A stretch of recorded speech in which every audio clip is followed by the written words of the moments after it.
Hello friends, welcome to our YouTube channel Mahadev learning hub.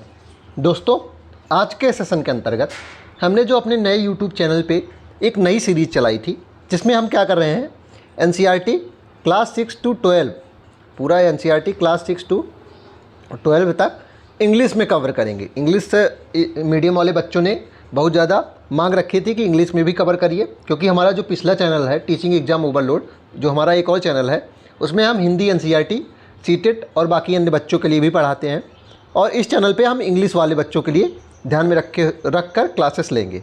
उसी के अंतर्गत आज हम क्लास 6 हिस्ट्री के चैप्टर नंबर 2 को पढ़ेंगे, from hunting gathering to growing food, जिसका नाम क्या है इसका, from hunting gathering to growing food. मतलब कि हंटिंग क्या होता है, शिकार, और गैदरिंग मतलब इकट्ठा करना। मतलब कि जब इंसान शिकार करते थे, फिर चीज़ें इकट्ठा करना शुरू किए खाने पीने की, उसके बाद फ्रूट भी उगाने लगे, यानी कि अनाज उगाने लगे। तो मतलब कि ह्यूमन का विकास कैसे कैसे हुआ उसको हम आज देखेंगे। ठीक है, इसमें देखते हैं। पहला है क्या, हेडिंग, अर्लीस्ट पीपल, शुरुआत के लोग, why were they on the move. ठीक है, पहला जो है टॉपिक उसको हम देखते हैं। लोग जो थे वो मतलब कि मूव पे क्यों थे, मतलब कि एक जगह से दूसरी जगह क्यों चले जाते थे, एक जगह क्यों स्थानांतरण क्यों करते थे, देखते हैं। We know about people who lived in the subcontinent as early as 2 million years ago. तो हम जानते हैं कि हमारे सब कॉन्टिनेंट में 2 मिलियन ईयर एगो से ही लोग रह रहे थे, उससे पहले से ही रह रहे थे।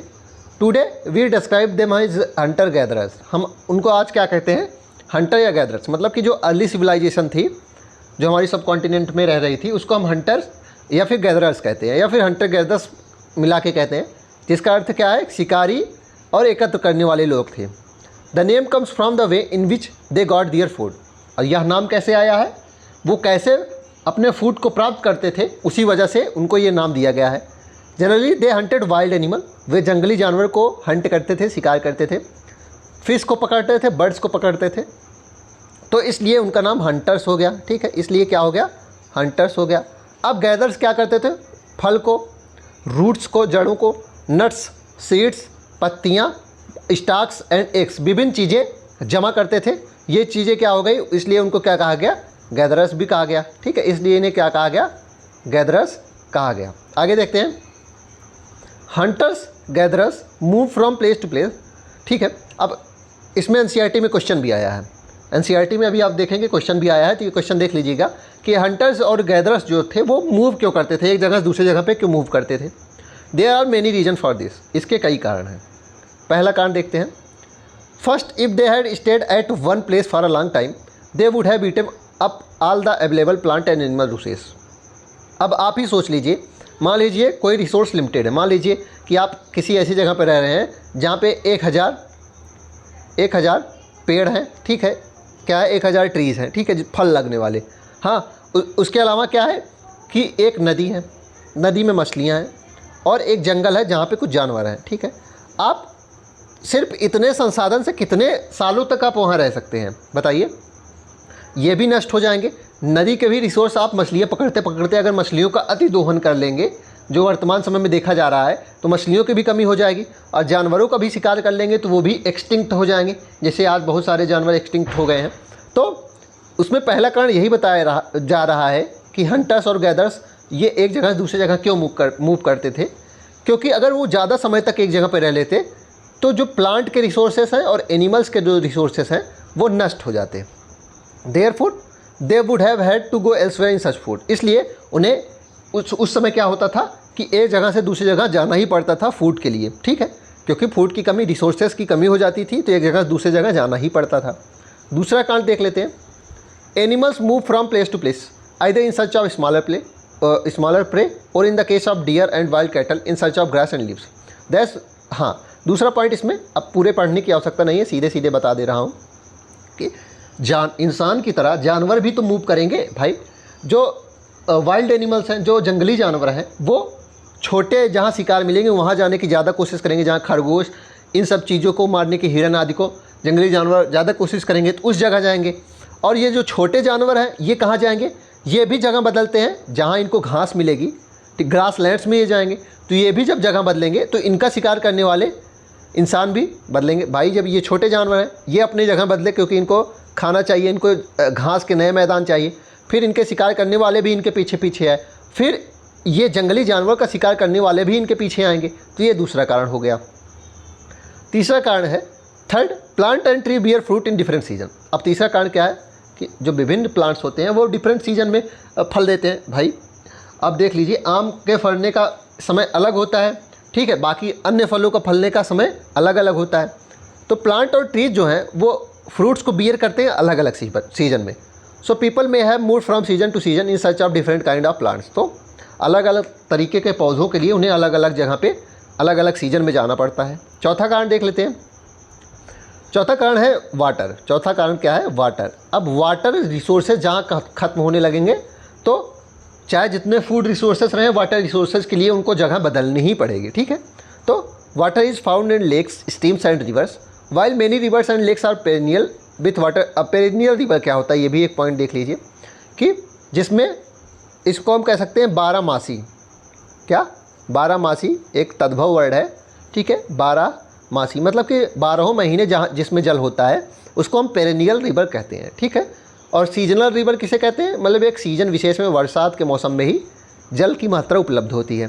तो विंटर और समर्स के हिसाब से क्या होता है कि उन्हें अपनी जगह बदलनी पड़ती थी वाटर रिसोर्स के कारण भी। अब देखते हैं अगला पॉइंट हमारा क्या है। How do we know about these people? हम इन लोगों के बारे में कैसे जानते हैं? आर्कियोलॉजिस्ट, इतिहासकार जो हैं, इतिहासकार have found some of the things hunter gatherers made or use. तो इतिहासकार नहीं, इसको हम क्या कह सकते हैं? आर्कियोलॉजिस्ट को हम कह सकते हैं खोजकर्ता।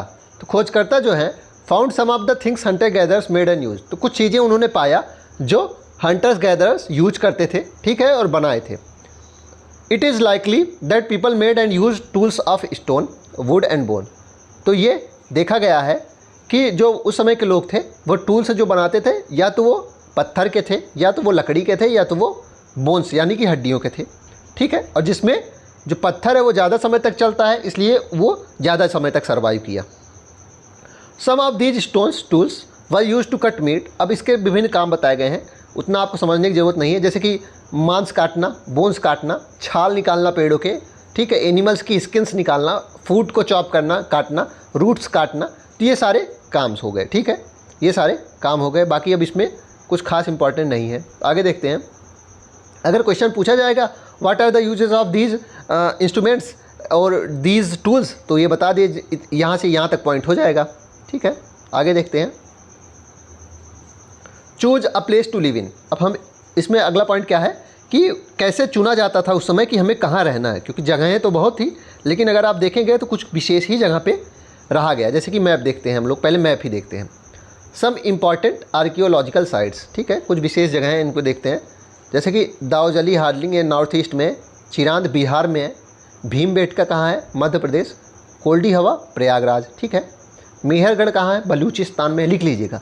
बुरजहोम कहाँ है? कश्मीर में, ठीक है, बुरजहोम कहाँ है? कश्मीर में है, आगे पढ़ेंगे अभी आप। इनाम गाँव महाराष्ट्र में, इनाम गाँव कहाँ है? महाराष्ट्र में।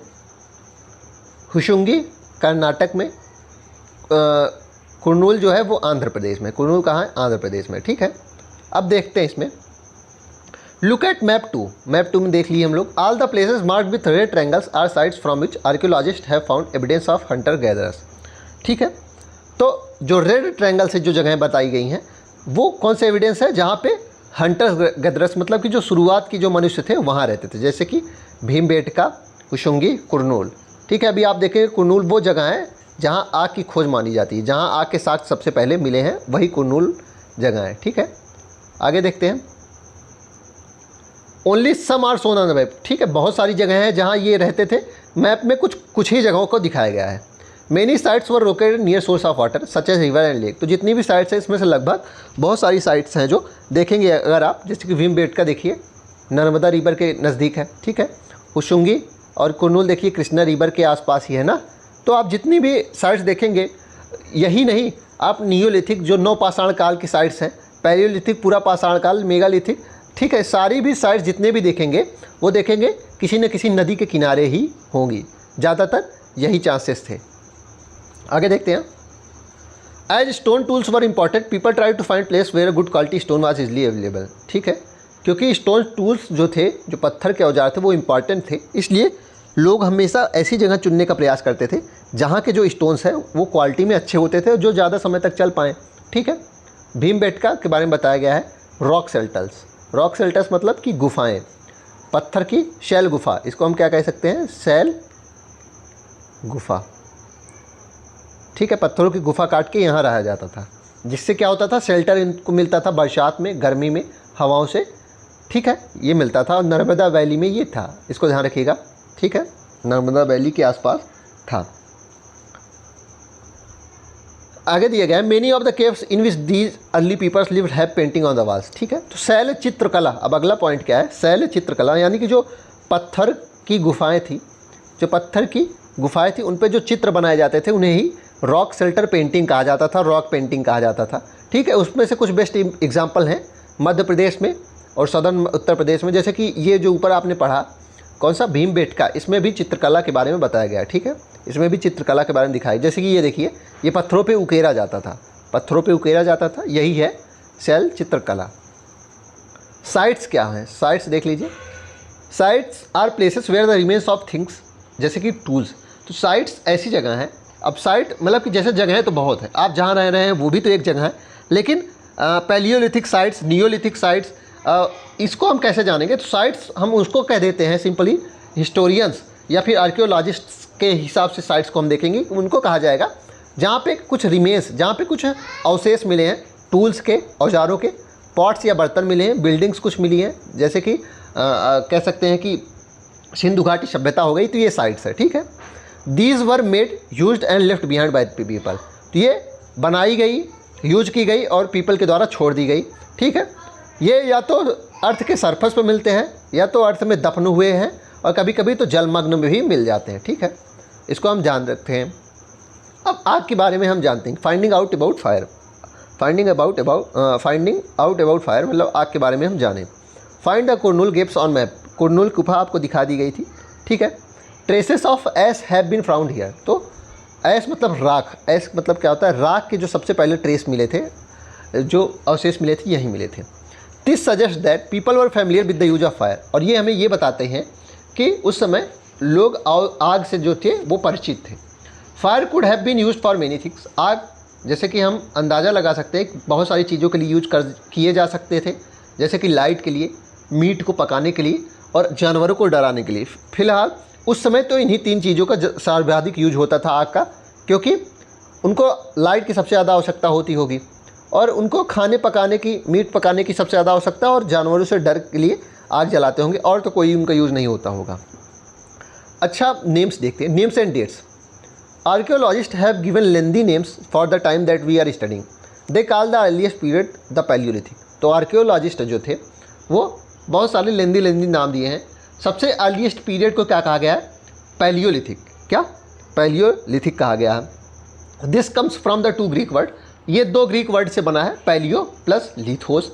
पैलियो मतलब क्या होता है, हाँ बताइए, ओल्ड होता है, पैलियो मतलब क्या हो जाएगा, ओल्ड हो जाएगा, और लिथोस मतलब स्टोन, यानी कि ओल्ड स्टोन पीरियड को पैलियोलिथिक कहा जाता है। The name points two important of find of the stone tools, ये क्या बताता है कि उस समय स्टोन्स और ओल्ड लगा है, तो उस समय स्टोन टूल्स की इंपॉर्टेंस रही होगी। तो पैलियोलिथिक में क्या होगा कि पत्थरों के औजारों की महत्वता थी। ठीक है, the Palaeolithic period extend from 2 million year, 2 million year ago से 12,000 ईयर एगो तक ये चला था। This long stage of time is divided into lower, middle and upper Palaeolithic. इतने जो लंबे कार्यकाल को हम इसको भी 3 भागों में बांटा जाता है, लोअर निम्न पूरा पाषाण काल, मध्य पूरा पाषाण काल और अपर पूरा पाषाण काल। ठीक है, इसको ध्यान रखिएगा, उत्तर पूरा पाषाण काल इसको हम कह सकते हैं। This long span of time cover 99% of human history. अब सोच लीजिए, उस समय से आज तक, उस समय से आज तक 2025 तक जो है वो, उसमें से 99% जो ह्यूमन का इतिहास रहा है वो किस में आ जाता है, वो पैलियोलिथिक में आ जाता है। वो किस में आ जाता है, पैलियोलिथिक में आ जाता है। अब देखते हैं मध्य पाषाण काल में हम देख लेते हैं। ठीक है, मध्य पाषाण काल इंपॉर्टेंट है क्योंकि यहाँ से क्वेश्चन बनता है। The period when we find environmental change, और जब इन्वायरमेंटल चेंज होने लगे, बिगनिंग अबाउट 12,000 ईयर एगो, मतलब 12,000 साल पहले, और कब तक, 10,000 साल पहले तक। उसको हम क्या कहते हैं, मीजोलिथिक। उसको हम क्या कहा जाता है, मीजोलिथिक, यानी कि मध्य पाषाण या मिडिल स्टोन एज, मध्य पाषाण काल कहा जाता है। Stone tools found during this period are generally tiny and are called microliths. इस समय के जो औजार थे, जो पत्थर के औजार थे, वो छोटे थे और इसको क्या कहा जाता था, माइक्रोलिथ कहा जाता था। इसको क्या कहा जाता था, माइक्रोलिथ कहा जाता था। ठीक है, microlith were probably stuck on to the handle of bone और wood to make tools such as saw and sickles. ठीक है, हशिया, दराती, जिसको हम कह सकते हैं सॉ, शिकल, इसको बनाया जाता था इस समय। और इसमें हैंडल किसका होता था, या तो बोन्स का होता था, हड्डियों का, या फिर लकड़ियों का होता था। At the same time older varieties of tool continue to be in case use. और जो पुराने समय के जो पत्थर के औजार थे वो भी चल रहे थे, लेकिन ज़्यादातर इस समय क्या हो गया था, मीजोलिथिक में छोटे औजार ज़्यादा बनने लगे थे। उसका भी कारण है। उसका कारण अगर आप पूछेंगे तो कारण ऐसा था कि पर्यावरणीय बदलाव हो गए थे।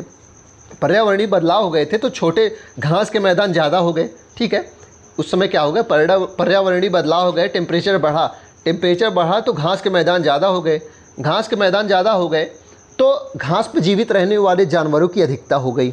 ठीक है, और उन जानवरों को मारने के लिए हल्के औजार चाहिए थे और छोटे औजार चाहिए थे, इसलिए इस समय छोटे औजार बनने लगे।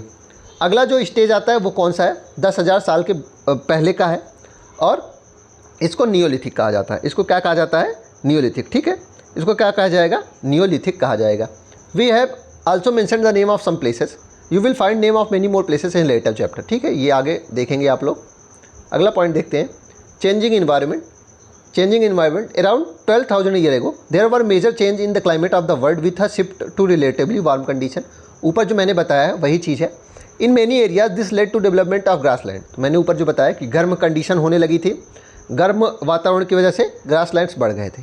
और इससे क्या हुआ कि जो ग्रासलैंड्स पर जिंदा रहने वाले जानवर थे, जो घास के मैदान पर जिंदा रहने वाले जानवर थे, जैसे कि डियर यानी कि एंटीलोप, गोट्स यानी कि घास खाने वाले जानवरों की अधिकता हो गई। और इसलिए अब क्या हो गया कि इन जैसे जानवरों को मारने के लिए छोटे और हल्के हथियार बनाने जाने लगे। Those who hunted these animals now followed them. अब जो इनका हंट करना चाहते थे, शिकार करना चाहते थे, इनको फॉलो किए। इनके फूड हैबिट्स के बारे में जाना, इनके ब्रीडिंग सीजन को भी जाना। It is likely that this helped people to start thinking about herding and rearing these animals themself. Fishing also become important. अब यहाँ इंपॉर्टेंट होता है कि हर्डिंग कब से चालू हुई। तो इसी समय में, मध्य पाषाण काल में, जब इन जानवरों की अधिकता हुई तो लोगों ने इनको जानने का भी प्रयास किया। क्योंकि अब अगर आपको किसी चीज़ का शिकार करना है तो किसी भी चीज़ को करने के लिए आपको उसका गहन अध्ययन करना पड़ता है। तो इन्होंने इनको जानने का प्रयास किया कि ये क्या तरीके से कैसे खाते हैं, किस समय खाते हैं, दिन में खाते हैं कि रात में खाते हैं, किस समय ज़्यादा इनको शिकार करने की अधिकता है, ब्रीड कब करते हैं यानी कि बच्चे कब जन्म देते हैं। तो इसी समय जब इन सब के बारे में जाना तो इसी सब से इनको हेल्प मिली और इन्होंने सोचा होगा हर्डिंग करने का, यानी कि हर्डिंग करने का मतलब पालन करने का, पशुपालन करने का। रियरिंग, हर्डिंग एंड रियरिंग मतलब पशुपालन करने का इन्होंने सोचा होगा। और फिशिंग भी इसी समय इम्पॉर्टेंट हो गई होगी। अब अगला हमारा टॉपिक जो है वो क्या है, beginning of farming and herding. This was also a time when several grain bearing grasses including wheat, barley and rice grew naturally in different part of the subcontinent. यही वो समय था, मध्य पाषाण काल की ही बात हो रही है, कि उस समय कुछ ग्रेन बियरिंग ग्रासेस यानी कि जो अनाज लिए हुई घासेस हैं, मतलब कि ऐसे घास जो अनाज को जन्म देती हैं, जैसे कि व्हीट, गेहूँ, बाजरा, जौ, चावल आदि भी, धान जिसको कहा जाता है, डिफरेंट पार्ट्स में उग रहे थे अपने आप। Men women and children probably collected this grains as food and learned when they grew. तो जो आदमी, औरत और बच्चे थे वो इनको प्रॉबेबली संभवतः कलेक्ट किए होंगे फूड के रूप में, और उन्होंने ये भी सीखा होगा कि ये कहाँ उग रहे हैं, कैसे उग रहे हैं और कब पकेंगे। और इससे उन्हें पता चला होगा और इससे उन्हें ये आइडिया मिला होगा कि इसको हम खुद भी उगा सकते हैं, और इसलिए वो इस तरीके से वो फार्मर बन गए होंगे। People could also attract and then tame animal by leaving food for them near their shelters. लोग जो हैं वो ऐसा भी कर सकते थे कि वो अनाज को रख के जानवरों को अट्रैक्ट कर सकते थे और फिर उनका शिकार भी कर सकते थे, अपने शेल्टर के पास भी बुला सकते थे। The first animal to be tamed was the wild ancestor of the dog. ठीक है, अच्छा, अब इसमें यह बताया जा रहा है कि अच्छा, इस लाइन में पालने की बात हो रही है। तो पहला एनिमल जिसे पाला गया वो कौन सा था, कुत्ता था। ठीक है, कुत्ते का एंसेस्टर जो थे पहले के वो थे। तो पहला एनिमल जो पाला गया वो कुत्ता है, ठीक है। Later people encouraged animal that were relatively gentle to come near the camps where they lived these. तो उसके बाद क्या हुआ कि उन जानवरों को भी पालने की शुरुआत हो गई होगी, जैसे कि जो इनके कैंप्स के अपने आप ही आ जा सकते हैं। जेंटल टू, मतलब कि शिकार करने वाले नहीं थे, जैसे कि शीप, गोट, कैटल, आल्सो पिग, ठीक है। झुंड में रहने वाले जो ज़्यादा खतरनाक नहीं होते थे और ठीक है अपने आप आ जाते थे इनके शेल्टर के आसपास। Often people protected these animals from attacks by other wild animals, ठीक है। This is how they become herders. और प्रायः जो ये लोग थे इन जानवरों को प्रोटेक्ट भी करते थे कुछ जंगली जानवरों से, और इसलिए वो हर्डर्स, झुंड में रहने वाले और हर्डर्स बने, ठीक है। अगला पॉइंट देखते हैं। अगला पॉइंट है domestication. Domestication is the name given to the process in which people grow plant and look after animals. Domestication क्या हो गया कि जब लोग जो हैं वो घरेलू बन गए। घरेलू मतलब क्या होता है कि वो प्लांट्स उगाने लगे और जानवरों को देखभाल करने लगे, जिससे क्या हुआ कि इनके अंदर स्थायित्व भी आ गया। तो इसमें यही बताया जा रहा है कि स्थायित्व कब आया, घरेलूकरण कब हुआ इनका, जब वो प्लांट्स को उगाने लगे और जानवरों की देखभाल करने लगे।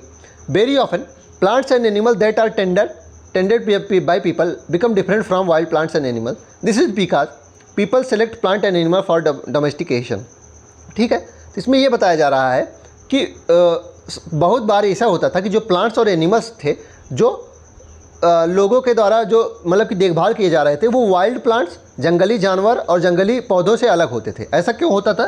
क्योंकि ये जो इंसान थे वो सेलेक्ट करते थे कि किस पशु को पालना है, किस पौधे को हमें उगाना है, ठीक है। For example they select those plants and animal that are not prone to disease. ये ऐसे प्लांट्स को चुनते थे, ऐसे एनिमल्स को चुनते थे जो डिसीज़ नहीं पैदा करेंगे, ठीक है, जो इनके लिए फ़ायदेमंद हो। ऐसा ना हो कि वो डिसीज़ पैदा करने वाले हो जाएं, उनको बीमार कर दें। They also select plants that yield large size grain and have strong stalks capable of bearing the weight of the ripe grain, ठीक है। ये ऐसे प्लांट्स को चुनते थे जो क्या करें कि बड़े बड़े अनाज दे सके और वो जो हैं उन अनाजों को क्या कर सकते हैं कि उनको सहने की क्षमता हो। ऐसा ना हो कि जब अनाज के पकने का समय हो तो वो प्लांट्स इतने कमज़ोर हो कि गिर पड़े, ठीक है। ऐसे प्लांट्स ये चुनते थे। Seeds from selected plants preserve and sown to ensure that new plants will have to be same qualities. Seeds जो थे उनको कुछ विशेष तरीके से रखा जाता था जिससे क्या हो जाए, उनको दोबारा जब बोया जाए तो उनकी क्वालिटी ख़राब ना हो और फिर से उतने ही अनाज उगें। Amongst the animal those relatively gentle are selected for breeding, ठीक है। जो जेंटल होते थे, मतलब जेंटल का मतलब क्या हो गया, जो ज़्यादा अटैकिंग नहीं होते थे, उन्हीं जानवरों को ब्रीडिंग के लिए रखा जाता था, उन्हीं को ये पालते थे। As a result gradually domesticated animals and plants become different from wild animals and plant. और इसी कारण क्या हुआ कि हमें ये देखने को मिलता है कि जो डोमेस्टिकेटेड एनिमल्स, जो पालतू जानवर और जो इनके द्वारा उगाए जाने वाले हम कह सकते हैं घरेलू पौधे थे, वो अलग थे जंगली जानवर और जंगली पौधों से। For example the teeth and horns of wild animals are usually much larger than those of domesticated animals, ठीक है। तो ये सारे प्रभाव हो गए कि जो टीथ हैं, जो उनके दांत थे, जो उनके हॉर्न्स, जो उनके सींगें थी, वो वाइल्ड एनिमल्स की ज़्यादा बड़ी होती थी और डोमेस्टिकेटेड एनिमल्स की कम बड़ी होती थी, ठीक है। तो ये थोड़े बहुत अंतर आ गए थे। Domestication was gradual process that took place in many parts of world. ये मतलब कि एक ग्रेजुअल प्रोसेस, धीरे धीरे बढ़ने वाली प्रोसेस थी जो पूरे विश्व के कई कई भागों में हुई और ये 12,000 साल पहले शुरू हुई। Virtually all the plant and animal produce that we use as food today is result of domestication. हम आज जितने भी एनिमल्स जो हैं उनको पालते हैं, जितने भी प्लांट्स हैं जो हमें फूड देते हैं, जितने भी एनिमल्स हमें जो खाद्य पदार्थ देते हैं, वो डोमेस्टिकेशन का ही रिजल्ट है, ठीक है। इसको ध्यान रख सकते हैं। The earliest domesticated animals include sheeps and goats, ठीक है। तो जो डोमेस्टिकेटेड जानवर पहले माने गए वो शीप्स, गोट्स को हम कह सकते हैं, भेड़े और बकरियां। और अर्लीस्ट प्लांट्स जो डोमेस्टिकेटेड हुए वो व्हीट एंड बार्ली, ठीक है, गेहूं और बाजरा, जौ, ठीक है। इसको ध्यान रखिएगा। A new way of life. If you plant seed you will notice that it takes some time to grow. This may be for several days, weeks, months and in some cases year. तो अगर आप किसी भी बीज को बोते हैं तो आप देखते हैं कि कभी कभी ये कुछ दिन में उगते हैं, कभी कभी कुछ हफ्ते लग जाते हैं, कभी कभी कुछ महीनों, कभी कभी कुछ साल भी लग जाते हैं। जैसे कि आप देख लीजिए, आप धनिया मान लीजिए उगाए, धनिया उगाने में आपको क्या लगेगा, 1 हफ्ते लगेंगे, ठीक है। और उसी के अनुसार अगर आप मान लीजिए गेहूँ उगा रहे हैं, गेहूँ में कुछ महीने लगते हैं। और कुछ ऐसी भी फसलें हैं जो एक एक डेढ़ डेढ़ साल लगती हैं, कुछ दालें हैं जो समय लगती हैं। तो वही बताया जा रहा है कि जो विभिन्न प्लांट्स के सीड हैं उनके उगने का समय अलग अलग होता है। It means that they had to stay in the same place for long time. और इसका अर्थ ये हुआ कि जो वो आदमी उस समय के जो लोग होते थे, अब भाई अगर वो सीड्स को उगा रहे हैं तो उनको वहीं देखभाल करनी होगी, क्योंकि ऐसा तो है नहीं कि वो उगा के चले जाएं और काटने कोई और आ जाए और खा ले ना। तो और इसलिए क्या हुआ कि when people growing plants it means that they had to stay in the same place for long time. इसलिए इसमें बताया जा रहा है कि जब लोग प्लांट्स को उगाना शुरू किए तो उनको एक जगह पे लंबे समय तक रुकना पड़ता था। लुकिंग आफ्टर द प्लांट्स की देखभाल करने के लिए, उनको पानी देने के लिए, उनको खाद देने के लिए, जानवरों को भगाने के लिए और बर्ड्स को भी। और तब तक रुकना पड़ता था जब तक कि फसल पक ना जाए। और उसके बाद ग्रेन्स को ध्यान से यूज किया जाता था, केयरफुली यूज किया जाता था। ठीक है, ग्रेन्स को यूज करने के तरीके बताए हैं। सीड यानी कि बीज के रूप में आप उसको दोबारा बो सकते हैं, खाने के लिए गिफ्ट्स भी दे सकते हैं, फूड के लिए स्टोर भी कर सकते हैं उसको। ठीक है, as grain had to be stored for both food and seeds people had to think of way of storing it. अब जैसे कि जो ग्रेन्स हैं, जो अनाज हैं, उनको खाने के लिए भी हम यूज कर सकते हैं और स्टोर करने के लिए भी रख सकते हैं। तो लोगों को सोचना पड़ा कि हम इसको स्टोर कैसे करें। In many areas they began making large clay pots. फिर इस प्रकार क्या हुआ कि कुछ मिट्टी के बर्तन बनने की भी शुरुआत हुई। ठीक है, और कुछ बुने हुए बास्केट्स बनेंगे। ठीक है, जो मन के क्या अलग चीज़ हो गई, बुनी हुई चीज़ें बनना भी शुरू होंगी। और कुछ गड्ढे जो होंगे वो ज़मीन के अंदर होंगे जहाँ पे सेफ रखा जाता होगा। तो ये सारे तरीके हुए स्टोर करने के। तो स्टोर करने के कितने तरीके हैं, क्वेश्चन अगर पूछा जाएगा तो जैसे कि उन्हें ये इम्पोर्टेंस महसूस हुई कि हम इस अनाज को खाने के लिए रख सकते हैं, साथ में सीड भी रख सकते हैं जिससे हम इसको दोबारा उगा सकें। तो उन्होंने सोचा कि हमें इसको स्टोर भी करना चाहिए। स्टोर करने के कई तरीके थे, जैसे कि मिट्टी के बर्तन, ठीक है, वूवन बास्केट, बुने हुए जो हैं बास्केट हो जाएंगे, और डक पिट्स यानी कि गड्ढे ज़मीन के अंदर, इन सभी चीज़ों में वो रखते थे इन सभी जगह पे। Storing animals multiply naturally. एनिमल्स जो हैं वो अपने आप को बढ़ाते रहते हैं naturally. Besides if they are looked after carefully they provide milk which is an important source of food and meat. ठीक है, तो इसके अलावा हम ये भी देखते हैं कि अगर हम इनको ध्यानपूर्वक देखेंगे तो हमें मिल्क और मीट देंगे जो बहुत इंपॉर्टेंट सोर्स ऑफ फूड है। ठीक है, in other words animal that are reared can be use a store of food. और इससे हम ये भी कह सकते हैं कि वो खुद एक स्टोर ऑफ फूड है। ठीक है, वो खुद ही एक स्टोर ऑफ फूड हो जाएंगे। Finding out about the first farmer and herders. तो पहले जो किसान हुए, पहले जो हर्डर्स हुए, उनके बारे में चलिए जानने की कोशिश करते हैं। Turn to map to page 13, you will notice a number of blue squares. ठीक है, मैप देखते हैं, उसमें आप देखेंगे ब्लू स्क्वायर्स जो हैं।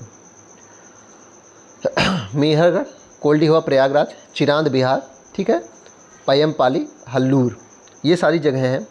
ठीक है, ये फर्स्ट फार्मर्स प्लेसेस हैं। Each marks a site from where archaeologist have found evidence of early farmers herders. तो ये सारी जगह ऐसी हैं जहाँ एविडेंस पाए गए हैं शुरुआत के किसानों के लिए, और हर्डर्स यानी कि झुंड में रहने वाले लोगों के लिए और इकट्ठा करने वाले लोगों के लिए। These are found all over the subcontinent. ये पूरे सब कॉन्टिनेंट में, इंडियन सब कॉन्टिनेंट में पाए गए हैं। Some of the most important ones are in the north west, in present day Kashmir and in east and south India. तो ये बताए गए हैं, कुछ इंपॉर्टेंट इसमें दिए गए हैं। To find out whether these site were settlements of farmer and herders, scientist study evidence of plant and animal bones. तो यह जानने के लिए कि whether these site were settlement of farmer herder, ये जो साइट्स हैं वो फार्मर्स और हर्डर्स की जगह थी, वहाँ रहते थे।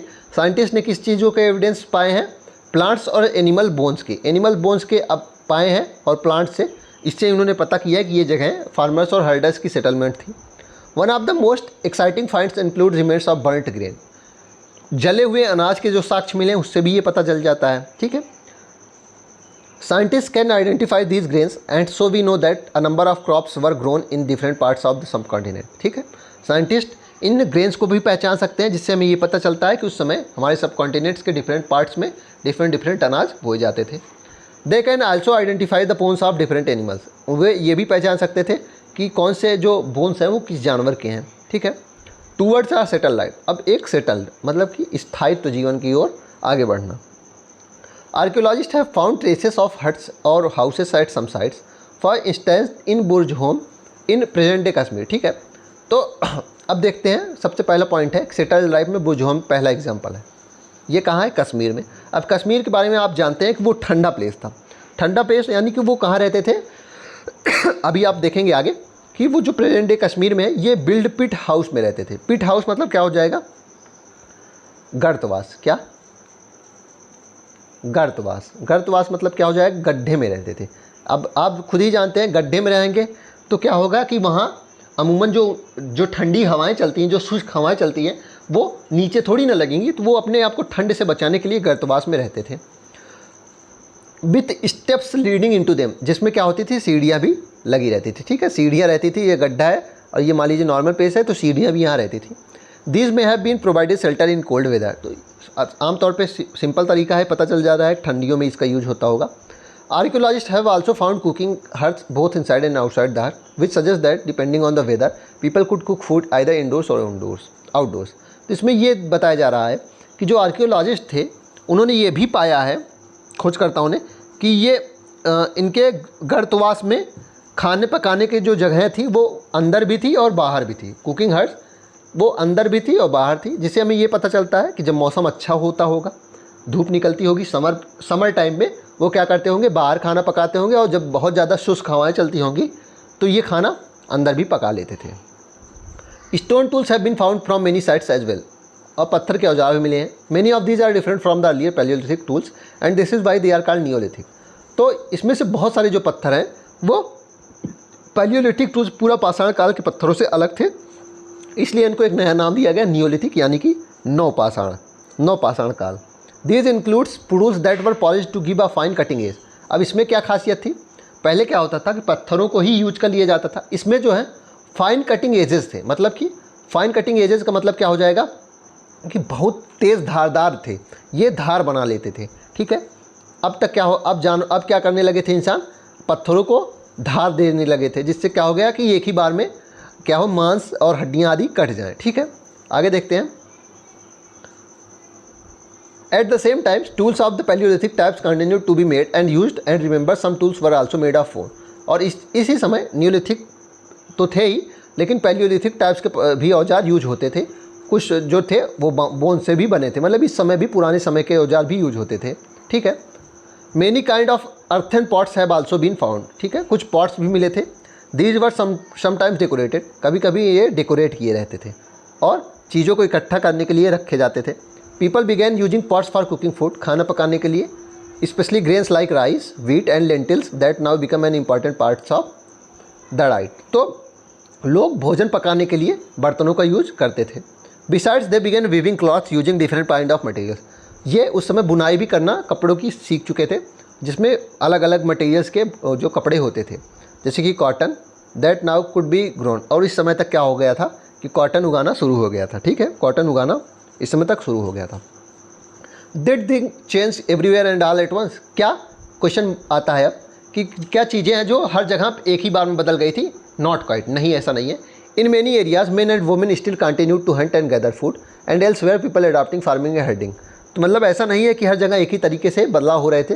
अभी बहुत सारी जगह थे जहाँ पे लोग हंटिंग कर रहे थे और फूड्स इकट्ठा कर रहे थे, और बहुत सारी ऐसी भी जगह थे जहाँ पे लोग किसानी करना सीख चुके थे। ठीक है, slowly over similar thousands year, हज़ारों साल तक धीरे धीरे। Besides in some cases people try to combine these activities doing different things during different season. और कभी कभी क्या होता था, कुछ जगह ऐसी थी जहाँ पे चीज़ें कंबाइन होती थी, यानी कि शिकार भी किए जाते थे, फूड भी इकट्ठे किए जाते थे, और अलग अलग सीजन में फूड उगाए भी जाते थे, ग्रेन्स उगाए भी जाते थे। अब मेहरगढ़ के बारे में देखते हैं। मेहरगढ़ के बारे में इंपॉर्टेंट है। फाइंड मेहरगढ़ ऑन मैप 2 में आप देख लीजिएगा। This site is located in fertile plain near the Bolan pass which is one of the most important routes in Iran. तो ईरान के आसपास के क्षेत्र में एक बोलन दर्रा पड़ता है जो बहुत ही इंपॉर्टेंट रूट है, और ये बहुत ही फर्टाइल प्लेन है। कौन? मेहरगढ़ जो है वो कहाँ पड़ता है? एक बोलन दर्रे के आसपास का क्षेत्र है, जो बहुत ही हरा भरा समतल मैदान है, जहाँ उपजाऊ मैदान है, और ये ईरान जाने के लिए बहुत ही इंपॉर्टेंट रूट भी हो जाता है। Mehrgarh was probably one of the places where people learned to grow barley and wheat and rear sheep and goats for the first time in the area। तो संभवतः मेहरगढ़ ही वह क्षेत्र है, संभवतः ध्यान रखिएगा, कोई कंफर्मेशन नहीं है, संभवतः मेहरगढ़ ही वह क्षेत्र है जहाँ पे जो है कि लोगों ने बार्ली और व्हीट को उगाना, जौ और गेहूँ को उगाना शुरू किया, और भेड़ और बकरियों का पालना भी शुरू किया और फर्स्ट टाइम, ठीक है। It is one of the earliest village that we know about, और ये वन ऑफ द अर्ली मतलब कि ये शुरुआत के गाँव में से एक था जो हम जानते हैं। At this site many animal bones were found, ठीक है। इस जगह पे बहुत सारे जानवरों की हड्डियाँ मिली हैं। Bones of wild animal such as deer and pig and also bones of sheep and goats of found, मतलब कि हर प्रकार के जानवरों की, और जो डोमेस्टिक एनिमल्स हैं उनकी भी, और वाइल्ड एनिमल्स हर प्रकार के जानवरों की हड्डियाँ मिली हैं। कुछ और भी चीज़ें मेहरगढ़ में मिली हैं, जैसे कि स्क्वायर और रेक्टेंगुलर हाउस, यानी कि वर्गाकार या फिर आयताकार घर मिले हैं, जैसे कि इसमें बना है ये फिगर। ईच हाउस हैड 4 और मोर कंपार्टमेंट, मतलब हर घर में कम से कम 4 कंपार्टमेंट होते थे, कभी कभी ज़्यादा भी होते थे, ठीक है। Some of which may have been used for storage, और इसमें से एक आध में स्टोरेज के लिए भी यूज किया जाता है, जैसे कि ये फिगर बना है। When people die their relative and friends generally pay respect to them, और जब लोग मरते थे तो उनके जो रिश्तेदार और दोस्त आदि होते थे वो रिस्पेक्ट देते थे।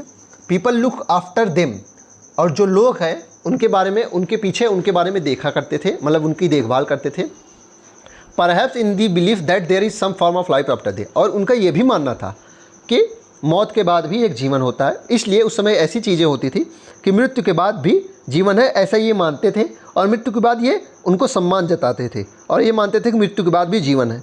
और इसी के अनुसार ऐसा भी हमें देखने को मिला है मेहरगढ़ में कि मृतक के साथ बकरी को भी दफनाया गया, ठीक है। मृतक के साथ बकरी को भी दफनाया गया, ये देखिए ये मृतक है और इसके साथ बकरी को भी दफनाया गया है। और इसका दफनाने का कारण क्या है कि उनका मानना था कि मृत्यु के बाद भी जीवन होता है, तो एक बकरी को दफना दिया गया जिंदा, जिससे ये मरने के बाद इसको खाने के लिए इसको दफनाया गया है, ठीक है। इसको ध्यान रखिएगा। एल्सवेयर देख लेते हैं। केव पेंटिंग इन फ्रांस, उतना इंपॉर्टेंट नहीं, इसलिए इसको हम स्किप करते हैं, ठीक है। इसको हम लोग स्किप करते हैं। चलिए फिर इसी के साथ आज के सेशन को हम समाप्त करते हैं। आशा करता हूँ कि हमारी ये क्लास आपको पसंद आई होगी। अगर आप इसी तरह के अन्य सेशन भी देखना चाहते हैं तो हमारे YouTube चैनल को लाइक करें, सब्सक्राइब करें तथा ज़्यादा से ज़्यादा शेयर करें। साथ ही हमारा टेलीग्राम चैनल है और हमारा एक और YouTube चैनल है जिसमें सीटेट और हिंदी NCERT की क्लासेस अपलोड हैं और नई क्लासेस भी आती हैं, तो आप उसको भी ज्वाइन कर लीजिए।